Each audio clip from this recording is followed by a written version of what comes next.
बाळंतपण म्हणजे बाईचा दुसरा जन्म असतो आणि त्याच्यामुळे त्यांना बऱ्याच लोकांकडून एक भीती सुद्धा दिली असती, तुम्हाला आता असं होणार तसं होणार.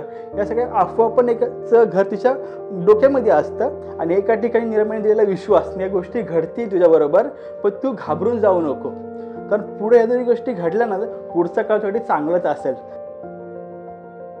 आमच्या ताई वस्तीत जातात, त्यांची भेट गृहभेटीमध्ये त्यांना सांगतात की तुम्ही आता काय केलं पाहिजे, काय नाही केलं पाहिजे, आणि वारंवार सांगून सांगून त्यासुद्धा एक विश्वास प्राप्त होतो की नाही आता माझ्या गोष्टी चांगल्या घडणार आहे. मग त्याच्यामुळे एक मानसिक आधार मिळतो. आणि दुसरी गोष्ट की ते डॉक्टरसुद्धा येतात. मग ह्या गोष्टीमुळे त्यांना प्रसूती जो गर्भावस्थेचा काळ आहे ना तो त्यांच्यासाठी चांगला जातो. Couple of projects that we are doing are only based on behavioral change and education. How should I keep myself healthy? Whether it's food, whether it's exercises, whether it's mental health. But I think women need to understand it themselves.